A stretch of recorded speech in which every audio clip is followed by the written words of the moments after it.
Greetings and salutations, and this is Rekk'd here back with more Hi-Fi Rush, and we are facing off against the second boss by the end of this video. Yes, sir. Yes, sir. Anyway,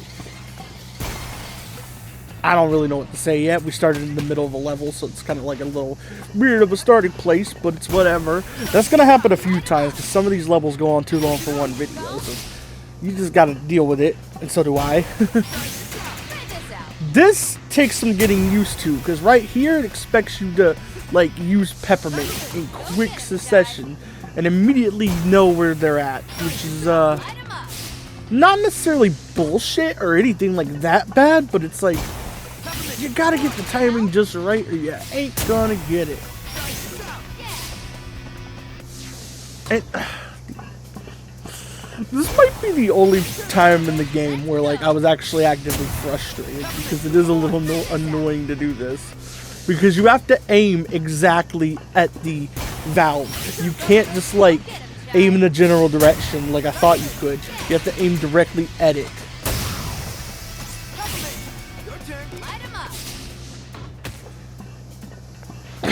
Okay, that time it was my fault. It was my fault that time. Okay, shoot that. Okay. Shoot that. And go. Yes, sir.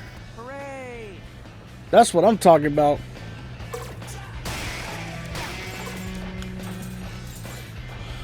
So, I think I mentioned in the first part of my Resident Evil 7 Let's Play, but I'm going to mention it here because it hasn't been mentioned in this Let's Play yet. And I just want, like, anybody who wanted to watch that Let's Play or is curious as to why it got deleted, to know, I'm not doing any more .hack games, but for a couple reasons. For one, I had so much Let's Play recording of just games in general saved up that, like, I was getting to the point where, like, I didn't really want to Let's Play .hack anymore, because I wanted to get to the Let's Plays that were shorter and more fun, like Hi-Fi Rush and Resident Evil 7, because I had them both all the way recorded too. And I remembered that .hack GU Volume 2 was going to take me at least 20 parts at a minimum. And I was like, I really don't feel like doing 20 more parts of this game. Like, I really should have just put that Let's Play off till later. And you might say, why didn't you just, like, you know, save the video clips and just do the Let's Play a later date? Well, the issue with that is I already uploaded the first 2 videos and deleted the clips I used to make those videos. So, if I had redone or save the Let's Play for another day, I would have had to re-record the first hour of the game. And I just did not feel like doing that. So, if I ever do decide to do .hack GU Volume 2, I'll probably have to re-record the game. But, honestly, I'm probably not going to do it. I do enjoy the .hack games, but it's more so they're hard to commentate over, because most of what there is to comment on is the story. The gameplay itself is not much to talk about, you know, like it's mainly just the story that gets interesting in the characters. So like, once I have nothing to say about the story or characters, like if there's gameplay going on for a while and I run out of things to say about them, it just gets hard to commentate over, you know? On the flip side, Hi-Fi Rush and RE7, as well as A Hat in Time, have interesting gameplay that's fun to commentate over. Okay. I also just love Hi-Fi Rush. Let me get that out there. Like, I think this volume of Run on Games might be the best one so far in terms of like the stat content we got here. Like, RE7 by no means is the best. It's not it's not the best. It's not even one of the best RE games. But I know a lot of people love it, so I'm gonna count it. And then, like, on top of that, we got Hi-Fi Rush and A Hat in Time. It's like this volume run I guess is kind of stacked. Last volume and the volume before were even like a little stacked too. Like volume 2, we had Ratchet & Clank Rift Apart, Resident Evil Village, Sonic Frontiers, The Walking Dead Season 1, Spyro the Dragon.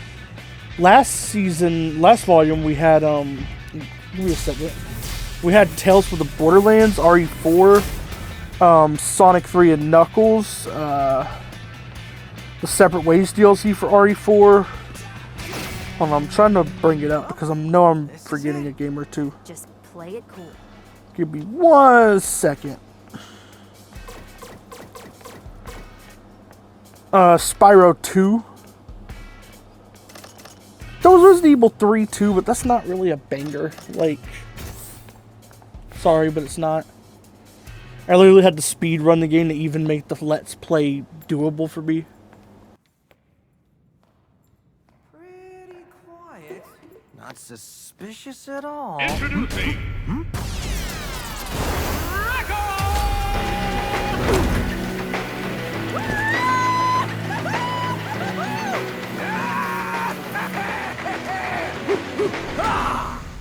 You want to be successful?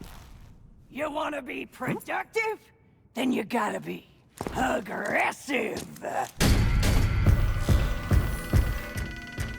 And when a defect punk like you wants to run out of here, you're just asking for it. Asking for what exactly? You disrespecting me? That's it. The gloves are coming off. I can see that.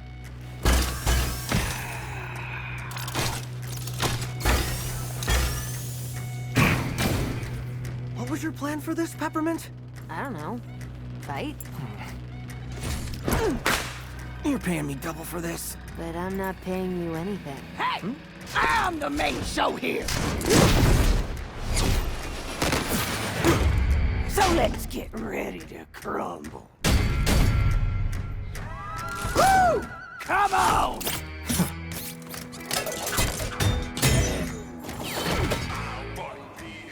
Either this boss is really long, or I had some like post-boss fight, like post-level recording in here. We'll find out.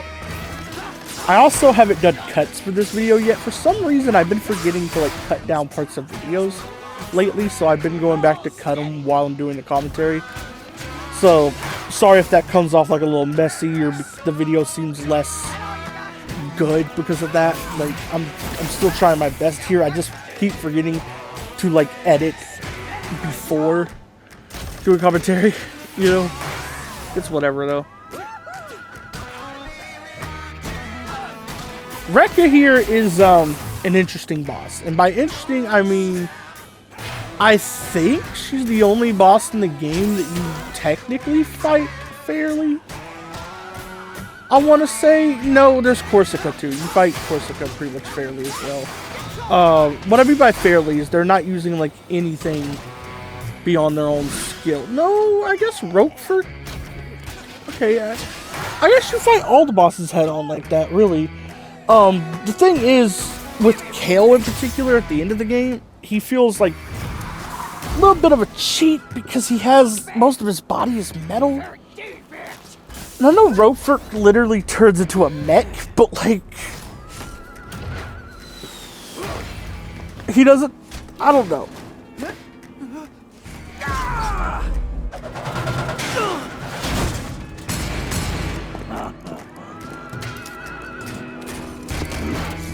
Grab some juice! Some juice!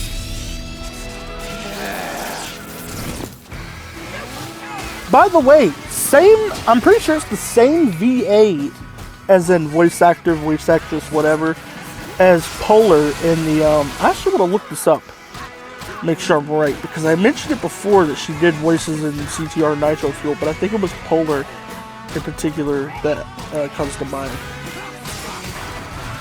Hi-Fi Rush, Rekka voice. Misty Lee. Yep, okay, hold on. Hold on, we're pulling up the CTR Nitro Fueled cast.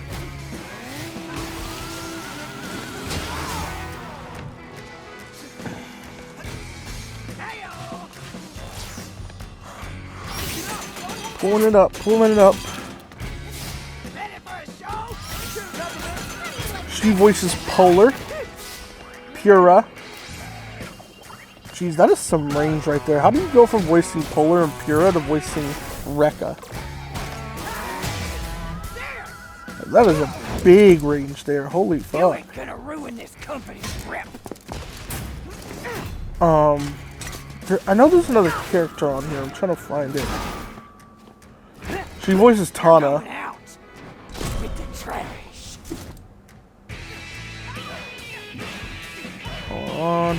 I'm scrolling.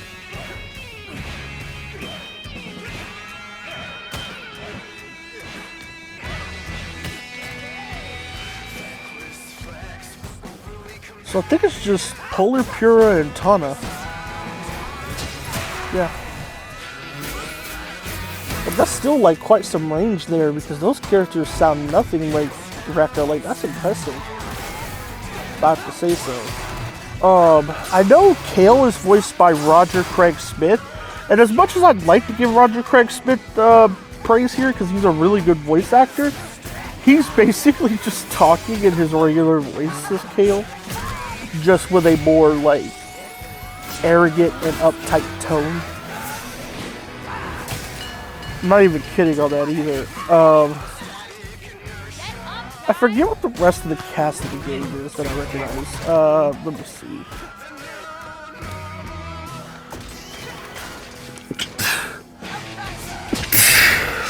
Sorry.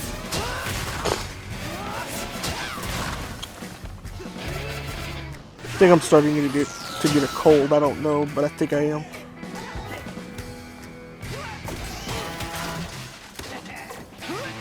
Okay. You get Rekka angry. Pay the price. Where's the page? Here it is. Hi-Fi Rush 2023.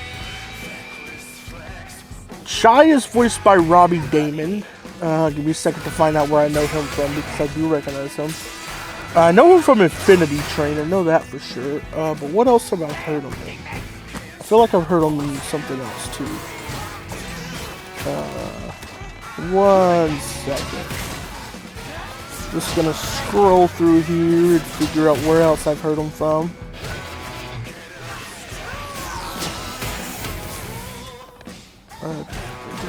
Because I know there's at least one other show, anime, whatever I've heard him in. And it's gonna bug me until I find it.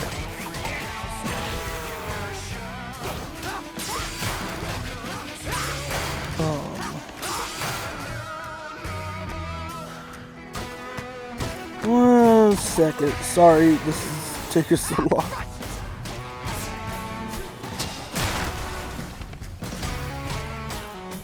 But I know him in Infinity Train. He voiced a character in season 2 of that. I don't really recall the character's name because it's been so long. Oh, he voiced Reinhardt in Re:Zero. That's interesting. That character doesn't really appear in season 2. Actually, I actually forgot about him until like, I guess that must have been the character I was thinking about. But he doesn't appear in season 2 of Re:Zero. He's only in season 1 and like the games that came out for it. Peppermint is voiced by Erica Lindbeck, who voiced one of the twins in the Owl House. You know, the siblings that Amity has. She also voices Jessie in the Final Fantasy VII remake. She's the current voice actress for Blaze the Cat, and probably the best voice actress Blaze has had. The only one that could compare is probably Blaze's original voice actress. I don't really care. Laura Bailey is a good VA, but I don't really care for her performance as Blaze. She always sounded a little off to me. So I did like that they recasted her with Erica Lindbeck because Erica Lindbeck actually gets the voice kind of right. Like, I know, like, it was weird that some voices got recasted in Team Sonic Racing, but I honestly think Blaze and Silver were big steps up. Because I'm going to be honest here, I did not enjoy Laura Bailey and Quentin Flynn as them. I actually did not. Like, Quentin Flynn made Silver sound extra whiny for some reason, even though, like, none of his voice lines as Silver were really whiny. His voice just sounds that way as Silver. And then, I think it's Quentin Flynn. Quentin Flynn might have been the one that voiced him in the 4Kids voice cast era, though. I don't know. But honestly, I never liked that Silver voice either. I like Bryce Papenbrook as, I hope I'm saying that name right, as Silver, because I think he nails it a bit more. He sounds a little less whiny while keeping the naive tone in line, and his voice is close enough to sounding exactly like the original Silver, just a little less annoying. Erica Lindbeck is probably my favorite Blaze out of mostly bias, but she's also just a step up from Laura Bailey and a step closer to the original voice Blaze had, so there's that. And I know I just did my voice acting nerd shit all over the cutscene. I don't care. Who else do I know here? I already mentioned Roger Craig Smith as Kale. Misty Lee's Rekka. Where do I feel like I've seen Zonzo's voice actor before. Let me see. Whoa, this is I feel like I've seen him before. Looks like we found our AI. This In like one other thing, to be exact.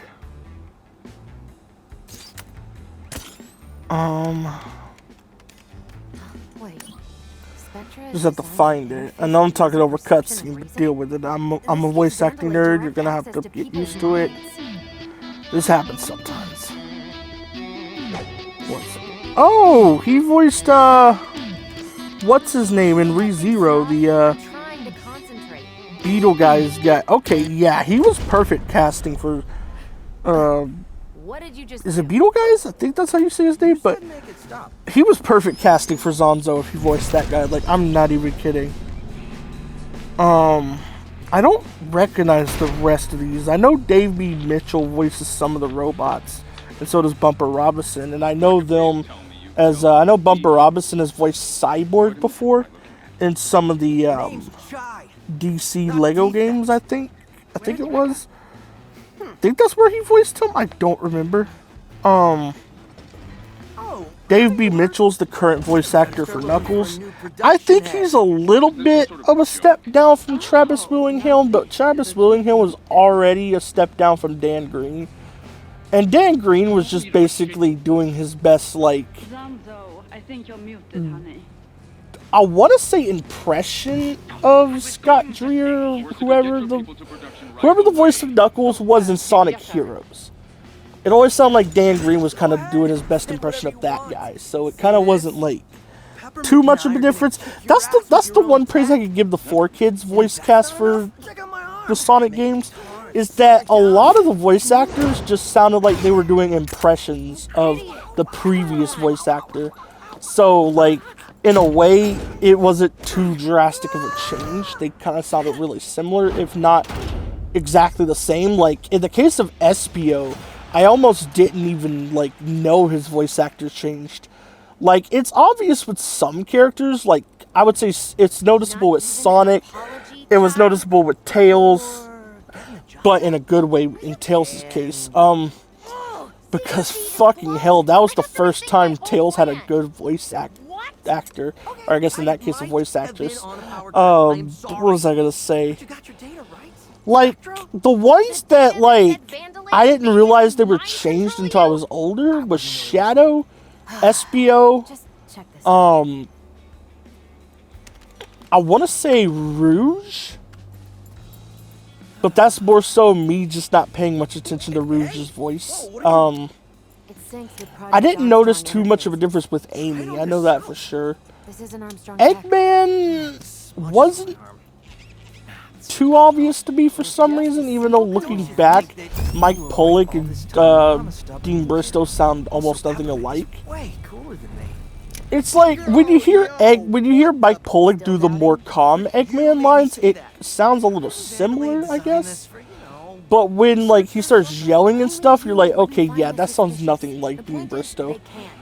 But I don't think he was trying to do a Dean Bristow impression anyway. Like, I think he's one of the few VAs that like did a new take on the character. Like, What? I have no idea. I know a lot of them when they were doing Sonic X and like the 4Kids era You're hereby a voice member cast of my games. organization.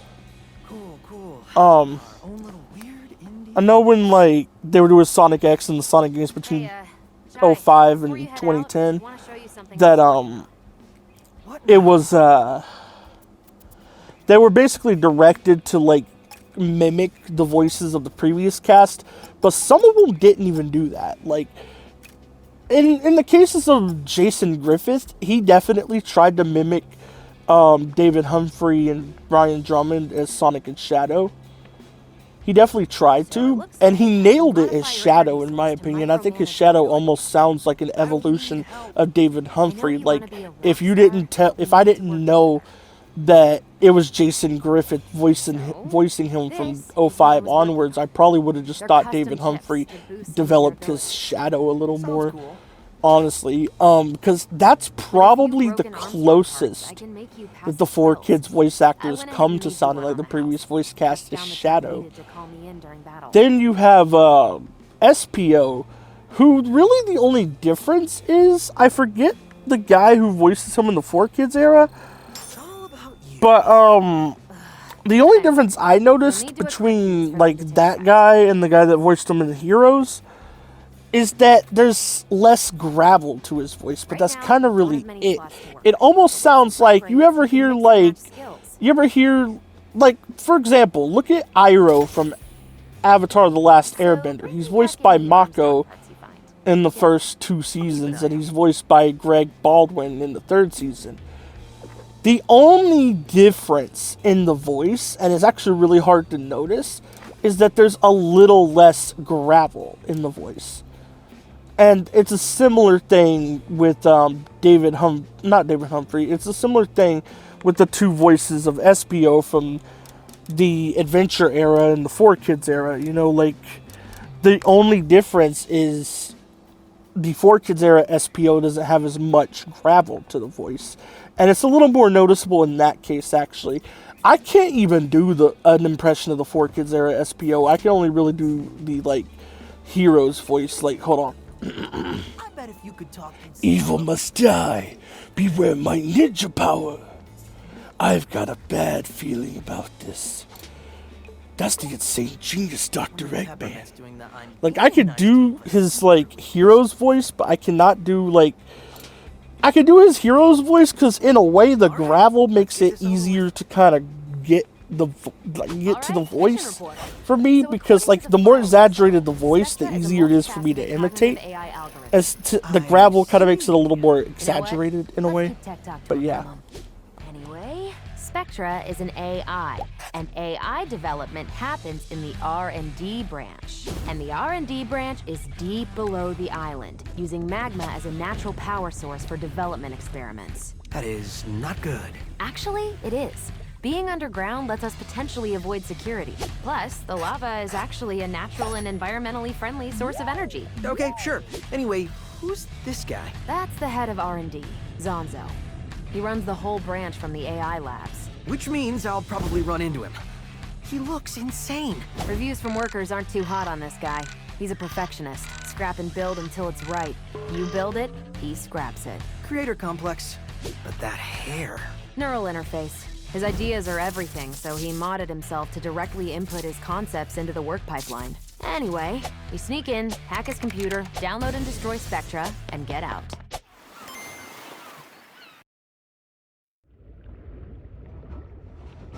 Jai, get there yet? Ow. Yeah, I think I found it.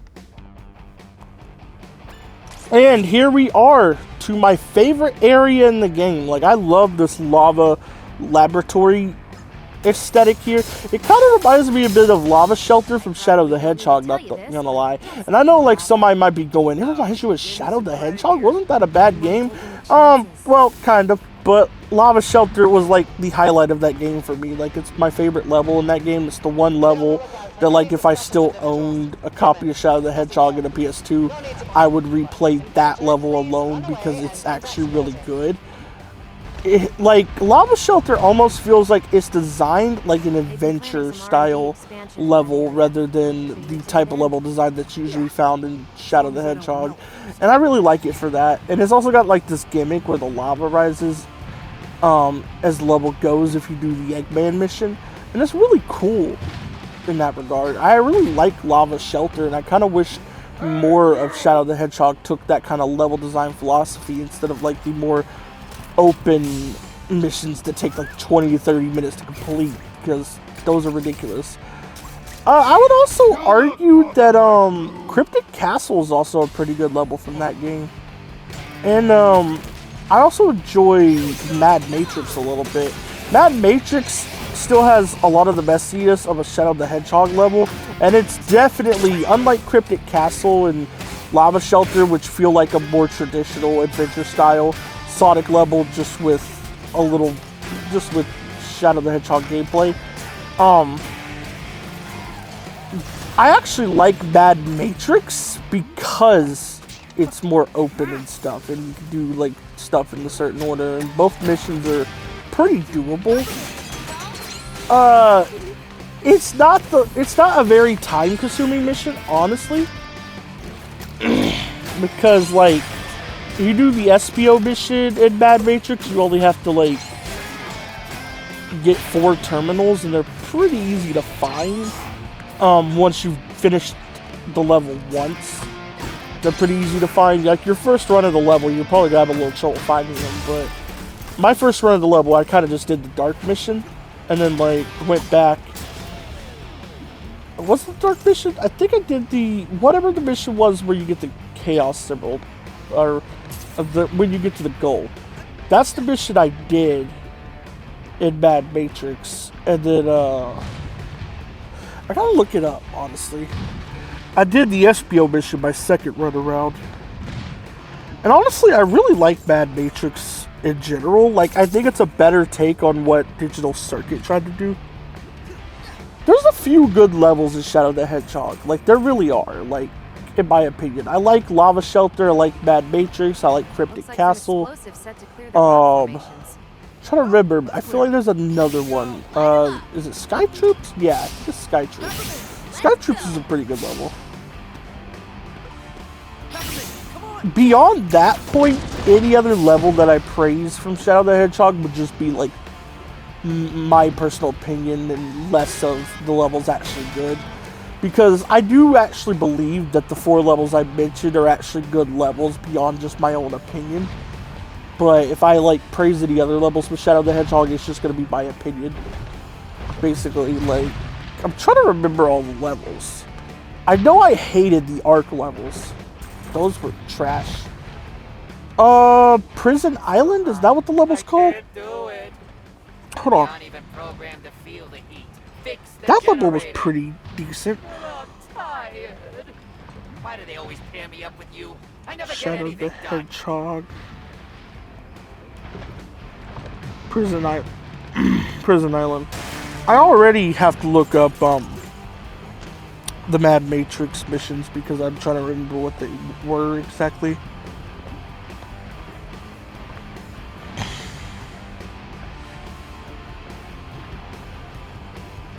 Huh. Apparently, I've never played the expert mode, but apparently there's an expert mode version of Prison Island where Vector is your assistant character. That's interesting. I did not know that. Yeah, it was called Prison Island though. Let me see here. What were the Mad Matrix missions? Because I did the one that had the Chaos mode first, and then I did SPO's mission.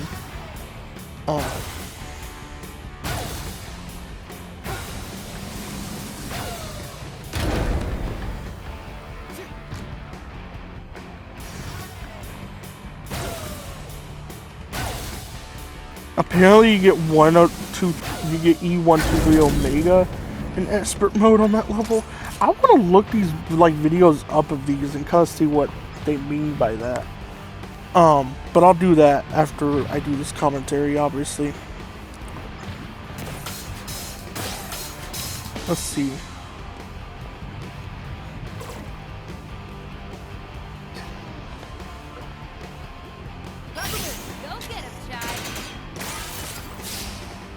Blow up. Okay, as long as you don't do the dark mission. I forgot this was the dark mission for the stage. Okay, the dark mission for Mad Matrix is kind of trash. It actually is. But if you do the hero mission or you just go for the Chaos Emerald, it's a really good level. I'd recommend, like, if you're playing Shadow the Hedgehog and you want to enjoy Mad Matrix, just go for the Chaos Emerald your first go around, and then, like, replay it for the hero mission. Because if you go for the Chaos Emerald your first go around, you're more likely to know where the terminals are, or at least know where most of them are, when you go back to do the hero mission. And it just makes it more fun that way. That's just my advice. I haven't played Shadow the Hedgehog in years either, though, so, like, my opinions on these levels might be different if I replayed them. But I do remember them being, like, the best levels out of the bunch, just by comparison. Like, I remember Lava Shelter, Mad Matrix, Sky Troops, and Cryptic Castle being levels that I like to go back to more. And they felt like more fun than the rest of the game, because Shadow the Hedgehog has some pretty good levels and there's some pretty shitty levels. It's a pretty mixed bag. It's not like 06 where the level design's good and it's just dragged down by the horrible gameplay. So, like, none of it's fun. It's more so like some levels are designed like adventure style levels. Some levels, like Mad Matrix, get creative and they're a little more fun for that. And then there's, like, levels like the Ark levels that are just a pain in the ass. I would say, going off memory, I think, like, half the Shadow the Hedgehog levels were kind of, like, between decent to okay. Like, they were either decent or okay.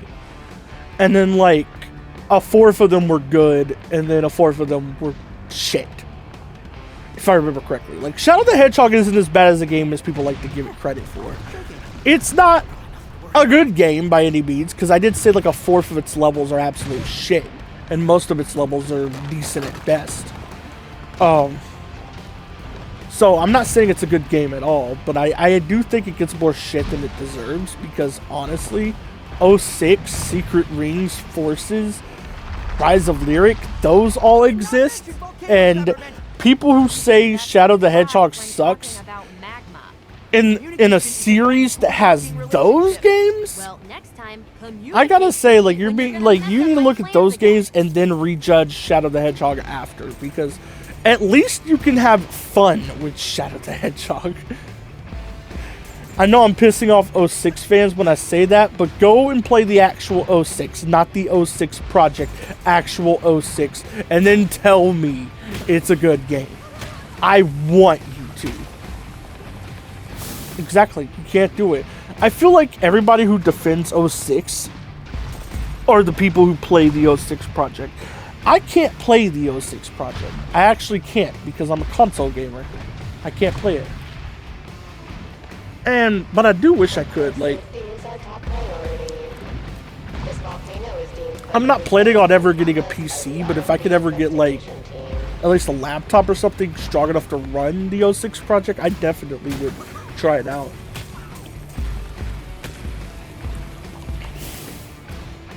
I probably would want to wait till the game's finished, though, because I know they still gotta do bosses and shit, so, like, I probably would want to wait till the project's finished. And honestly, the project's been making a lot more, like, progress in recent years than it was at first. Because at first, like, for years, all I saw of Project 06 in YouTube videos was just Sonic gameplay. And then, like, in the last 2 or 3 years, we got a bunch of Silver and Shadow content added. And I don't know if they were just things that were being worked on the side and they just waited until it was all done to release it or not. But it was a little interesting, to say the least, to me, that for a while it was just Sonic content, and then, like, as time goes, it seems like they're releasing updates more frequently. I don't follow the 06 project that closely. I just kind of watch YouTube videos on it here and there, and that's just what it kind of seems like is happening, but I don't know if it actually is just updating faster, because, I don't actually follow the project. I'm just going off what I see in YouTube videos.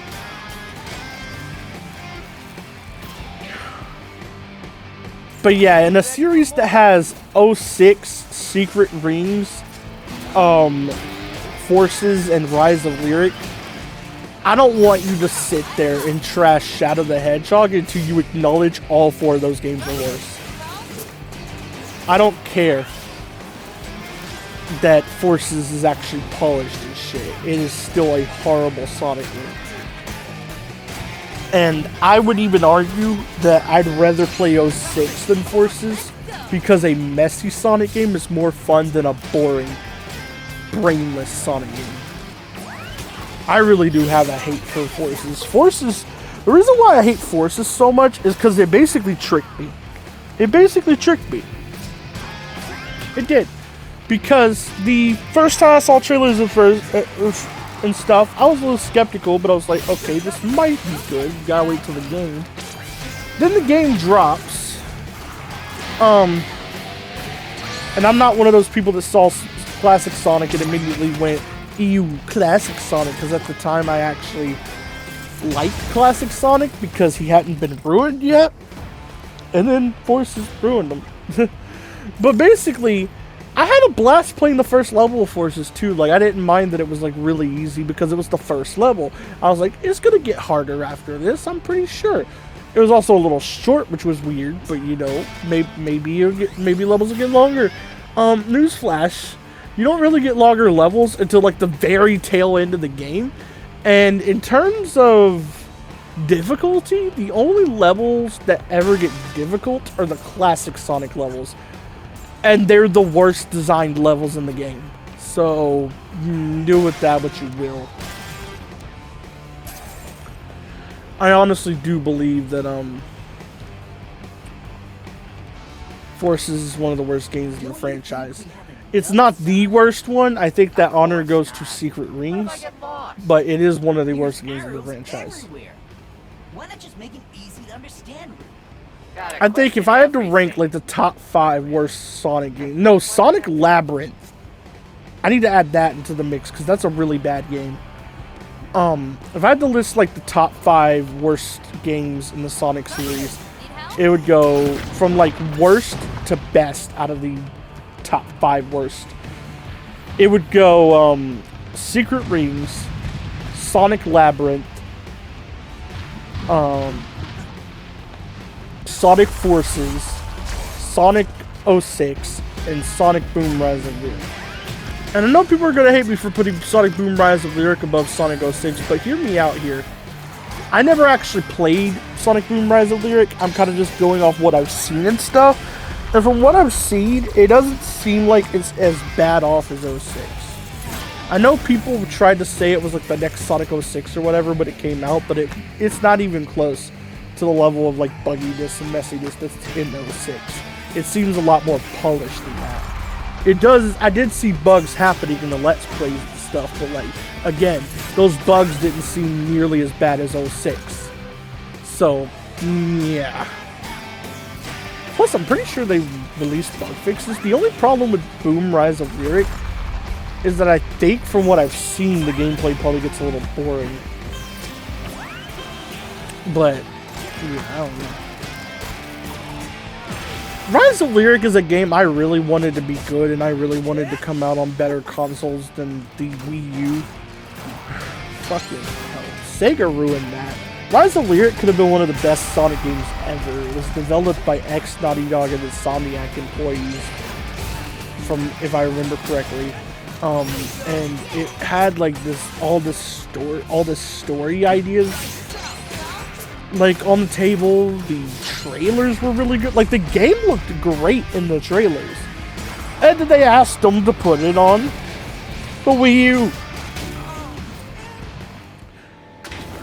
I will never forgive Sega for that, because that could have been one of the best Sonic games. And it could have came out on PS4, where I could have played it. I'm not buying a Wii U just to play Rise of Lyric. I'm sorry, that's not happening. I know how shit the Wii U is. I know better. Like, it's not worth getting just to play Rise of Lyric, a game I already know is not well received. I'm still mad at Sega over that though, because that game could have been epic. I was really excited for it when I saw it. I know there were those like Sonic elitists that were like, the designs were changed, therefore they're bad. Because accidentally, Sonic is not supposed to have a skiff.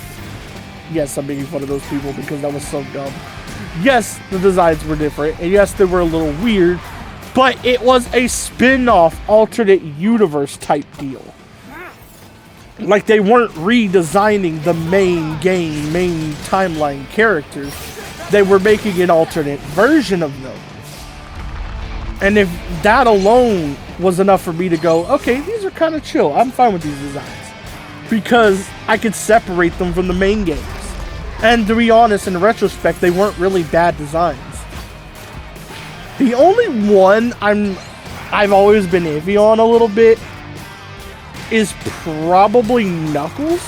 But outside of him, I actually always liked the Boom designs for the characters. I always did like them.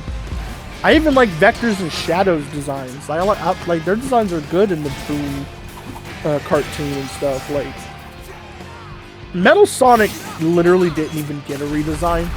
I think he got retextured a bit for the Boom spin-off, but he didn't get like a redesign.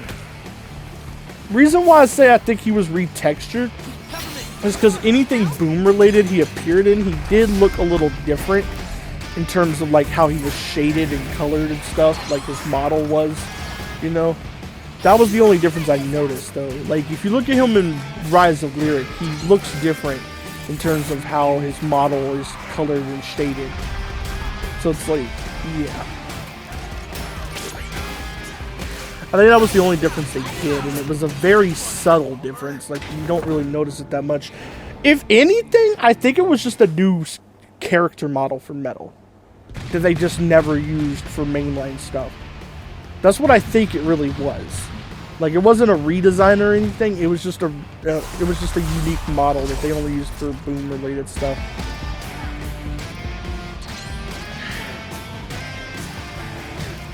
Metal Sonic is the only Sonic character that has actually had plenty of new character models. Because, like, okay, I know you could go back to 2000s and say, well, all these characters had a new model in almost every game. Well, sort of.